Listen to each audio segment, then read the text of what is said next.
د لوی او مهربان خدای جل جلاله په سپېڅلي نامه اوریدونکو ستړي مسئ وخت او شیبې مو په خیر په دې هیله چې روغ جوړ خوښ او خوشحاله به یاست او ورځ به مو په خیر وي. نن شنبه ده د 1404 هجري شمسي کال د سرطان یا چونګښ د میاشتې 14مه نیټه چې د روان 2025 زیږدیز کال د جولای د میاشتې د 5 نیټې سره سمون لري. تاسو نیم ساعته خبري ټولګه پر 115.2 FM څپه باندې له زابل ملي راډیو څخه اوري او د نن خبري ټولګې تخنیکي چارې ښاغلی سمیع الله سعادت کنټرولوي او په سر کې هم د څو مهمو خبرونو سره ټکي. سوري سوري دلته نختر سوري سوري دای هر ټټر سوري سوري زابل کې دوه بیا سره کسانو ته مرستې برابرې سوي. دا وطن د شملو د درنو پښتنو کندهار کې د سیمنټو د جوړېدونکې فابریکې د لومړي فاز چارې بشپړېدو ته نږدې سوي. دا وطن د شملو د درنو پښتنو د باتورو زلمو. لغمان کې تیر کال اویا لوی او وړې شخړې حل سوي دي.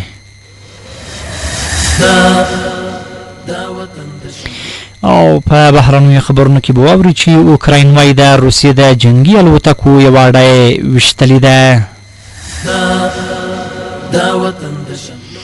اوس هم بشپړ خبرونه ویان د غلام قاهر قاصد.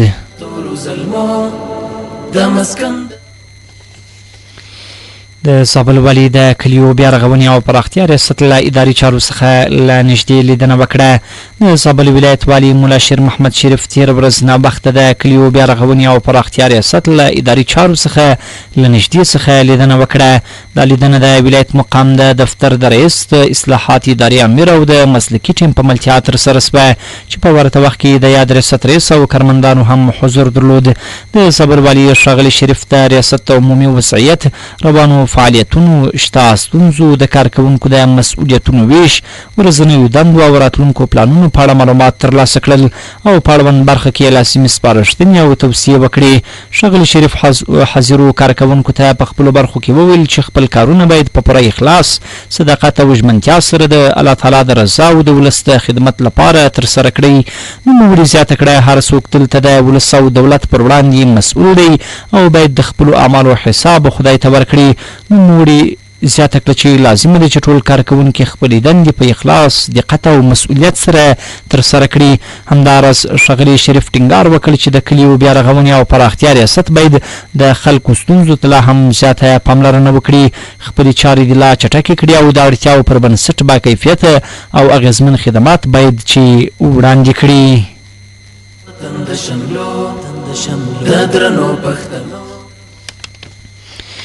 زابل کې 22 کسانو ته مرستې او زرګونو ته بیا د کار زمینه برابره سوې ده. تفصیل یې د مختار احمد امیري په چمتو سوي ریپورټ کې.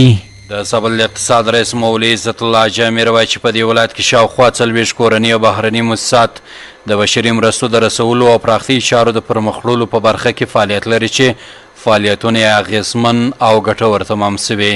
ښاغلی جامیر زیاتوي چې د همدې مؤسساتو په مرسته توانېدلي چې په تیرو 3 میاشتو کې د څه باندې 2,000 کسانو سره د 1400 ټنو په اندازه خوراکي توکي او ترڅنګ یې نقدي مرستې وکړې. نوموړی زیاتوي چې د دغو کورنیو او بهرنیو مؤسساتو لخوا څه کم 2,000 کسان پر کار سوي هم دي. د مؤسساتو تعداد انشاءالله تعالی تخمینا څه کم زیات 40 مؤسسې له موږ سره کار کوي او په هر بخش کې راسره کوي. هغه مؤسسات په صحت کې هم کار کوي راسره، په تعلیم تربیه کې هم کار کوي، په زراعت کې هم کار راسره کوي، په مهاجرینو کې هم کار کوي، په حوادثو کې هم کار کوي، شهدا معلولینو کې هم کار کوي، مقصد صحت کې هم کار کوي، په هر بخش کې کار راسره کوي مؤسسات.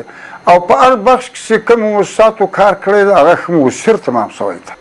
د زابل اقتصاد رئیس هم دا ډول زیاتوي چې د مؤسساتو په مرسته د ګڼو رغنیزو پروژو چارې دوام لري چې دا مهال په روغتي برخه کې د کلینیکونو، په ښوونیزه برخه کې د 3 ښوونځیو تعمیرونه، د 42 کیلومتره په اندازه د سړکونو جوړول او یو شمېر نورې رغنیزې پروژې جریان لري او په راتلونکي کې هم د مؤسساتو له لورې د یو شمېر رغنیزو پروژو د کار د پیل یادونه سوې.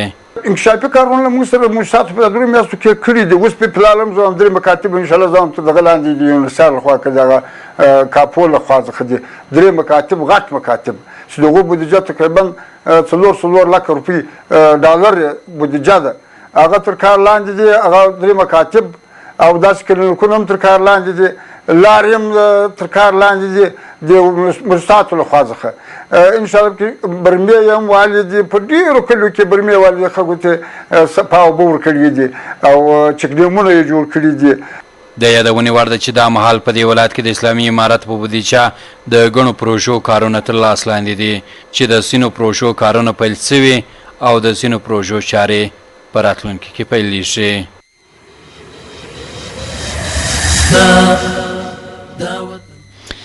تاسو زموږ د همکار مختار احمد امیري چمتو سوي ریپورټ ته غوږ واست.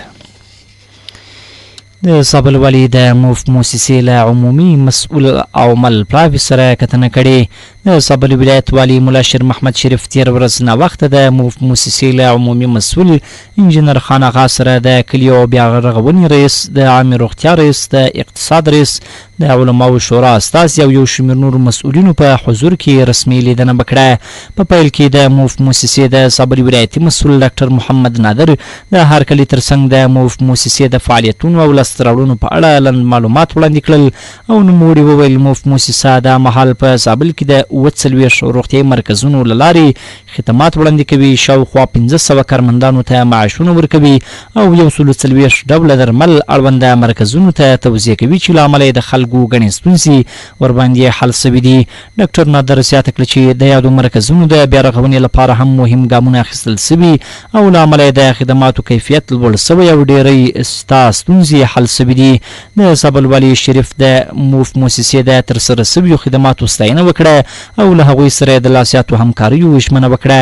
ښاغلي شریف ټینګار وکړ زابل د هیواد له هغې ولایتونو څخه دی چې خلک یې لا هم له ګڼو اسانتیاوو څخه بې برخې دي.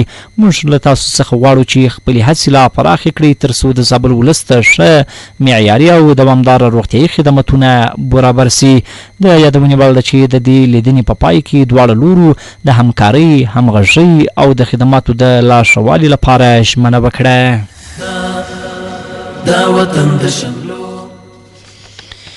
ځو لویدیځ ګاونډ کندهار ته.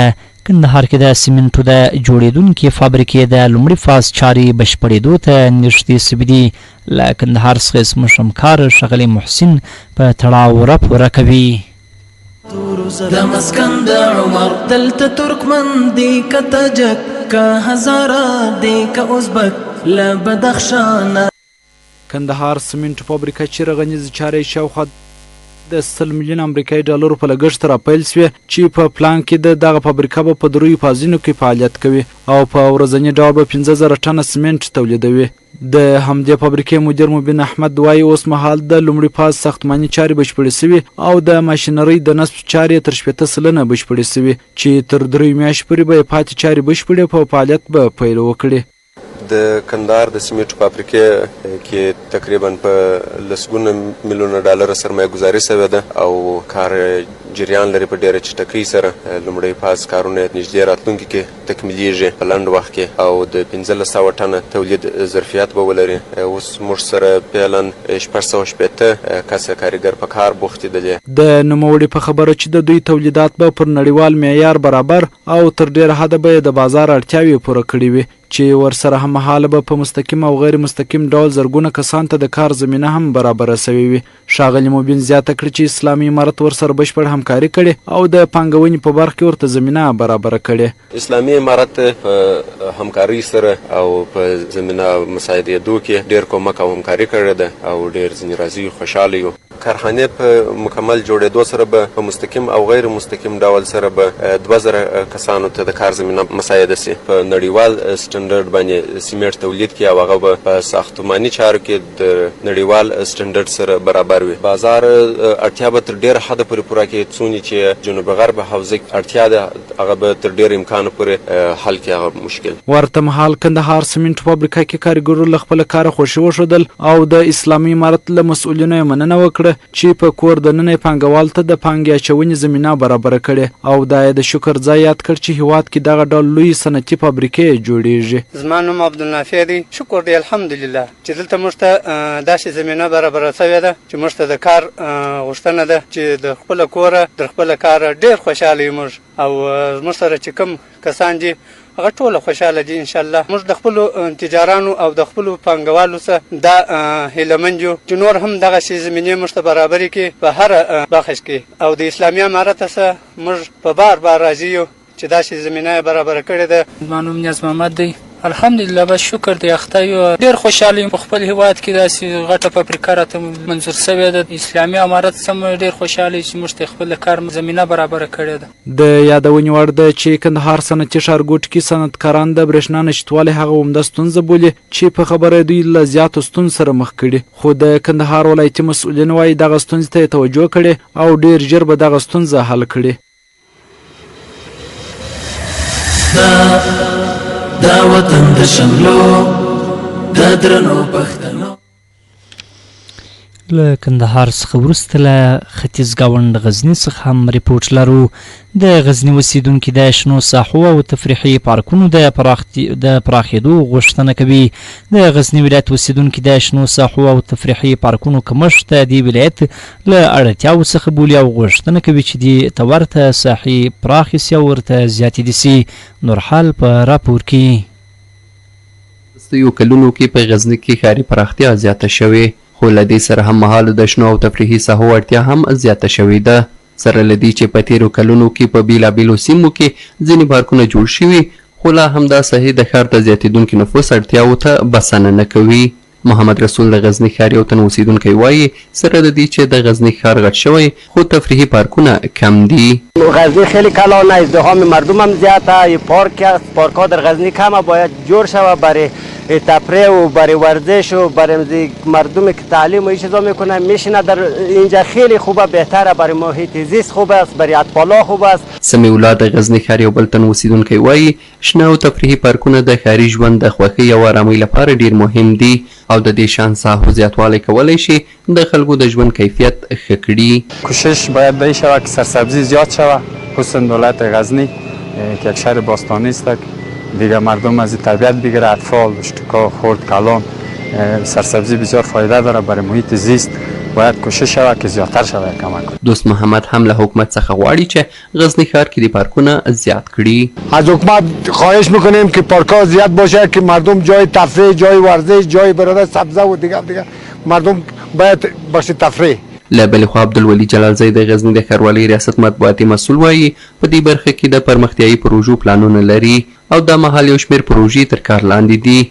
دوی زیاتوي چې هڅه کوي د نویو پروژو په تطبیق سره د ښاریانو اړتیاوو ته ځواب ووایي. په 1403 کال کې د ښاروالۍ ریاست په غزني ولایت کې تقریبا 6 نوي پارکونه جوړ کړل چې د سید احمد مکۍ پارک د شامل صاحب پارک د شمس العارفین لیسې ته مخامخ او همدارنګه یو ډیر غټ پارک په 15 جریبه کې په 3 او 4 پلان تر مابین کې ښاروالۍ ریاست جوړ کړی دی چې کارونه یې 100% خلاصوي دي او ګټې اخیستنې ته سپارل شوی دی او په ټوله کې د 1404 کال لپاره هم ښاروالۍ ریاست په بعضې ساحاتو کې په هغه ساحاتو کې چې ورې پارکونه شتون نه لري، شنې ساحې نشته، د هغوی لپاره مو انشاءالله په پلان کې پارکونه نیولي دي. احمد خان بهرام د چاپریال ساتنې کارپو وایي د تفریحي پارکونو او زرغونو ساحو جوړېدل کولی شي د چاپریال د ککړتیا په کمولو او د ښاریانو د رواني ستونزو په حل کې مهم رول ولوبوي او د خلکو د ژوند په کیفیت مثبت اغیز وکړي.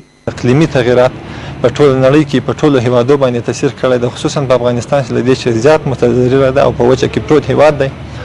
نو له همدې کبله شنې ساحې باید زیاتې سي، د ماشینري زیاتوالی، د موټرو زیاتوالی، د نفوسو زیاتوالی دا ایجادوي چې په ټولو ساحو کې خصوصا په شهري ساحو کې سي نفوس هلته زیات دي. په هغو ساحو کې باید سي ونې کېنول سي، هغه ریاستونه یا هغه ادارې چې په دې برخه کې کار کوي باید چې هلته تفریحي پارکونه جوړ کړي، ونې وکري. د مسؤلینو په وینا غزني کې د شنو او تفریحي ساحو د ښه والي پر لور یو شمېر ګامونه اخیستي خو مطلوب حالت ته د رسیدو لپاره لا هم زیاتو پانګونو او منظم پلان جوړونې او د خلکو فعال ګډون ته اړتیا ده.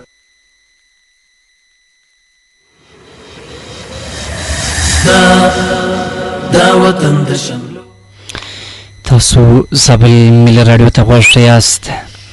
په فراه ولایت کې د بخش آباد بند ساختماني شرکت مسؤلین وایي چې د دې بند د اوبو ګرځولو تونلونو رغنیزې چارې 15 سلنه بشپړې سوي دي. نورحال د ښاغلي نصیر احمد حیدري په ریپورټ کې. دا وطن د شملو د درنو پښتنو د باتورو زلمو د مسکن د عمر دا وطن د شملو.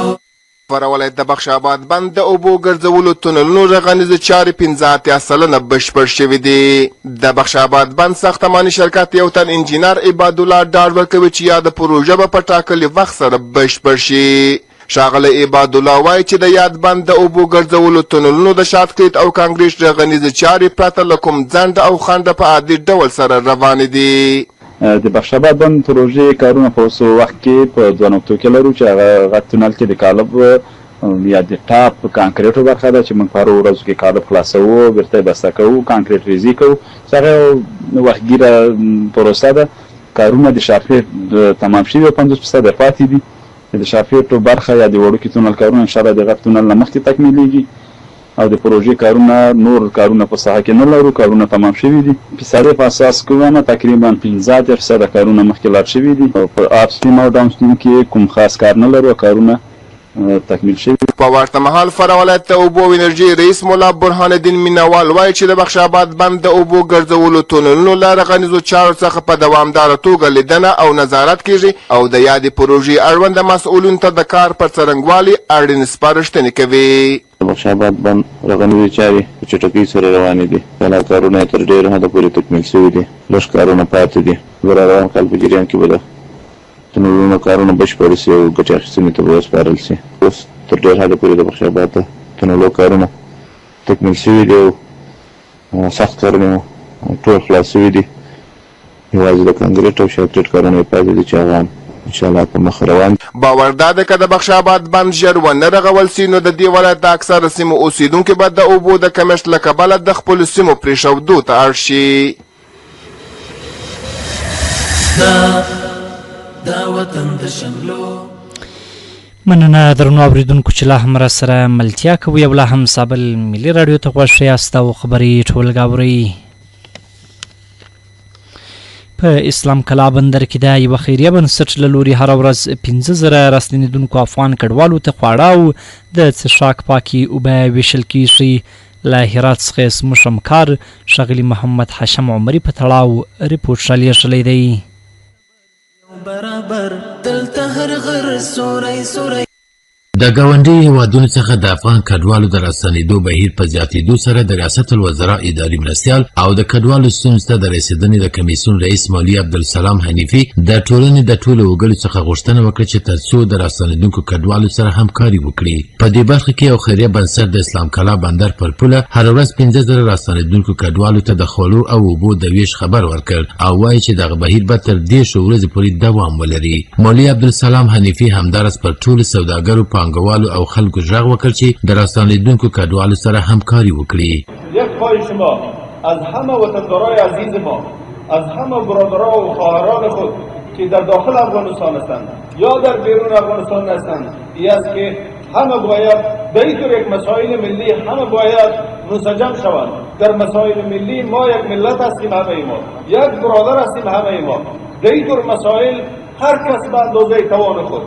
اینطور نگوید که والا یک بوتن آبی چی اسمایی رای، نه، به این شرایط برادرای شما، خواهرای شما به هر نوع همکاری شما ضرورت دارند. هر کس هر چیزی که کله میتواند، یک جور لباس داده میتواند، یک بسته آب اگر داده میتواند یا یک روزه غذا داده میتواند، هر کس باید به اندازه توان خود به این راستا سهم بگیرد تا بتانیم با شما این رنج و علم برادران و خواهران خود کم بکنیم.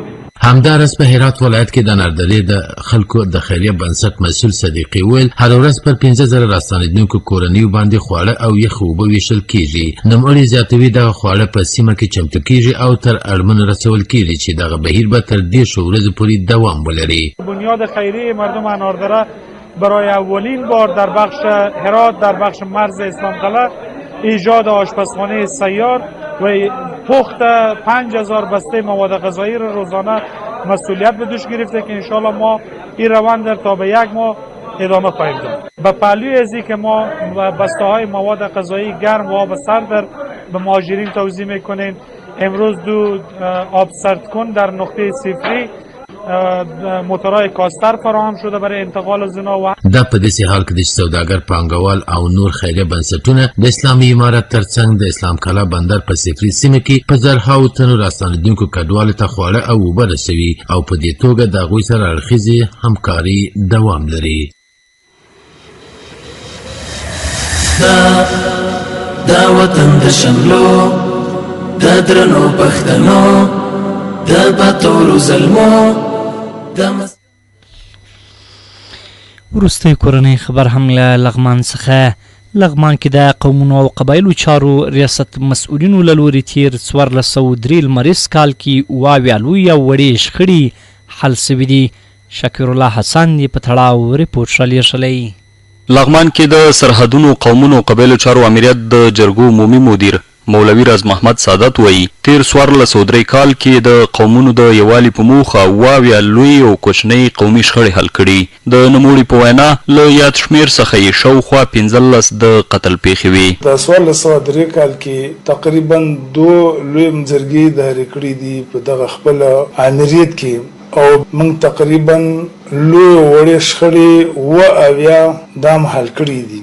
دې کې چې دنو تقریبا 15 پورې د قتل موضوع پکې او د باقي ځینې حقوقي او داسې میراثي کورنۍ بسې مسلې راغلې وې. بل لور ته یو تن قومي مشر محمد اقبال د یاد امریت د فعالیتونو څخه خوښي څرګندوي او د شخړو د حل په برخه کې د دې امریت رول مهم ګڼي. په لغمان ولایت کې اقوام او قبایلو ریاست چې کوم ده دې نه ډېر خوشحاله یو او دوی ډېرو قومي جرګو کې هلې ځلې تړلې وکړې او ډېرې جرګې وکړې. د خلکو دښمنیانې په دوستیو بدلې کړې او چې کله زمونږ هلته قوم کې جرګې مشران د دوی راځي د امریت نه د لغمان نو ډېره په هغې ورځ خوشحالي یو بل ته خلک غاړې ورکوي. دې نه موږ ډېره خوشحاله یو خو دا غواړو چې دوی نور هم قومونو ته راوغځېږي راشي هلته کمې شخړې هوارې کړي او نور لا همکاري زیاته کړي. یو بل تن قومي مشر محب الله ابراهیمي بیا وایي له یاد امریت سره په همغږۍ د شخړو د حل په برخه کې کار کړی. نوموړی له ټولو هغو کورنیو چې په خپل منځ کې دښمني لري غواړي چې ورته د پای ټکی کېږدي. خلکو ترمنځ کمې شخړې وي دوی سره مونږ کینو د دوی احوال اخلو د دوی مشکلات مونږ اورو نو بیا د کلي سپینګیري یا مشران دوی کینی کوشش کوي چې دوی ترمنځ صلح راولي. بیا د قبایلو چارو ریاست ته اطلاع ورکو هغه راځي او د دوی ترمنځ د شخړې ختموي او ټول هغه کورنۍ سره غواړو چې په دې برخه کې سالم ګامونه پورته کړي او د شخړو ته د پای ټکی کېږدي تر څو پورې د یو هوسا او سوکاله ژوند ولري. دا په داسې حال کې ده چې یاد امریت د روان کال له پیله تر اوسه اووه شخړې حل کړي او دا لړۍ دوام لري.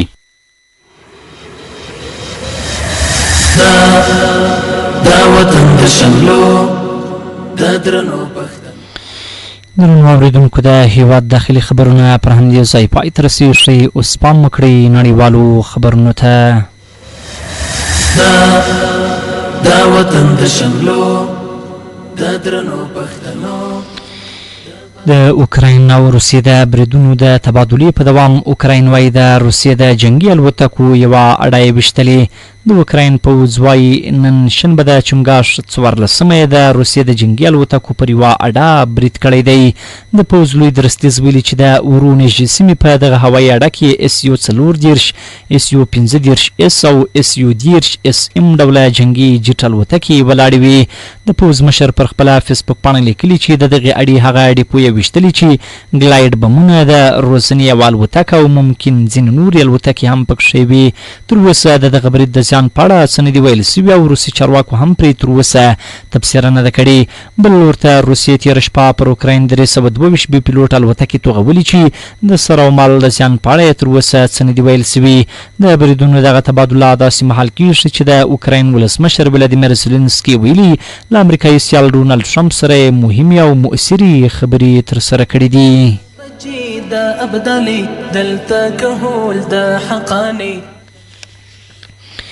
د اسرایلو دفاع وزیر وایي ایران نه پرېږدي چې بیا اسرایل وګواښي. د اسرایلو د دفاع وزیر خپلو جګپوړو پوځي قمندانانو ته ویلي چې پوځ د یوه داسې پلان پر جوړولو کار کوي چې له مخې یې ډاډ ترلاسه سي چې ایران بیا د اسرایلو لپاره ګواښ نسي جوړولی. د اسرایلي رسنیو د راپورونو له مخې اسرایل کاټس د چنګاښ پر 12 یعنې د جولای 2 نیټه د پوځ له لوی درستیز ایال زمیر او د استخباراتو له جګپوړو چارواکو سره په یوه غونډه کې ویلي چې د پوځ بل ماموریت دا دی چې یو دقیق او عملي پلان جوړ کړي تر څو ډاډ ترلاسه سي چې ایران هغه ظرفیتونه او امکانات بیرته ونسي رغولی چې ویشتل سوي دي. همداراز پرون جمعه د دفاع وزارت له خوا د دې غونډې په اړه خپره سوې خبرپاڼه کې راغلي چې ښاغلي کارټس ویلي د دفاعي ځواکونو لپاره لازمه ده چې له عملیاتي او استخباراتي پلوه چمتووالی ولري چې پر تهران خپله هوایي برلاسي جاري وساتي او د ایران د اټومي یا توغندي ظرفیت بیا رغولو مخه هم ونیسي.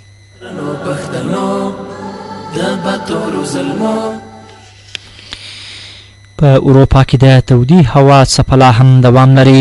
په اروپا کې د ګرمۍ روانې څپې ریکارډونه مات کړي او اندېښنې یې راپارولي دي ځکه چې د دې لویې وچې په ځینو برخو کې تودوخه د سانتیګراد تر 40 درجو لا هم اوښتې ده.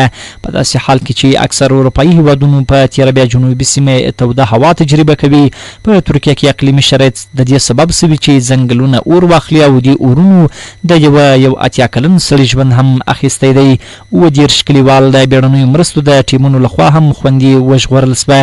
سلګونو اور وژونکي چې الوتکې او هلیکوپټرونه پکښې شامل دي د پنجشنبې په ورځ د ترکیې ساحلي ښار چشمه ته د اور وژنې لپاره استول سوي وي.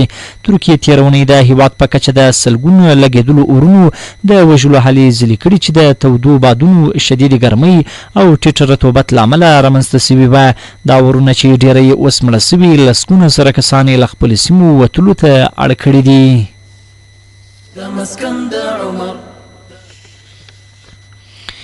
وروستی خبر هم له امریکا څخه.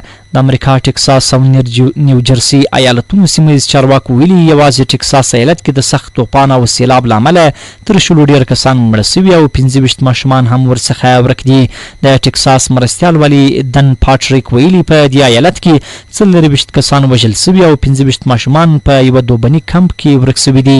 هغه په یوه خبري غونډه کې وویل په 45 دقیقو کې د ګوادلوپ سیند له 1 مترو زیات سوی چې د مرګوني سیلاب سبب سو. هغه د میستیک نجونو کم چې شاوخوا 200 ماشومان پکښې وو په یوه اعلامیه کې ویلي چې سیلاب ناوریني کچه درلوده او والدینو ته یې ویلي که له ماشومانو سره اړیکه نه وي نیول سوي نو هغوی موندل سوي دي. د کیرسیمي مرستیال والي چې د نجونو کمپ هم هلته دی وایي دا په دې معنا نه ده چې ماشومان ورک سوي دي. ممکنه ده چې هغوی یوازې د اړیکې وسیله له لاس څخه ورکړې وي. بدالي دلته كهول دا حقاني دلته ميرويس وزر داخلي او بهرني خبرونه پای ته رسیږي. اوس د هوا حالاتو ته لنډه کتنه کوو. د انګریزو کلابند دلته میدان نن شنبه د زابل کې اسمان په بشپړ ډول سره لمر د تودوخې لوړه درجه 41 او ټیټه هم 24 او سبا یکشنبه د اټکل له مخې به زابل کې اسمان بیا هم په بشپړ ډول سره لمر وي. د تودوخې لوړه درجه به 40 او ټیټه هم 40. د یادونې وړ ده چې په راتلونکو څو ورځو کې لا هم د شدیدو ګرمیو اټکل لا هم جریان لري. دا وطن د شملو د درنو پښتنو له خپلو ټولو فني او تخنیکي همکارانو څخه په مننې سره درنو اورېدونکو د نن شنبې خبري ټولګه پر همدې ځای زما قاصد په کوربتوب او د ښاغلي سمیع الله سعادت په تخنیکي لارښوونه پای ته رسیږي. تر بیا مو مهربان خدای مل.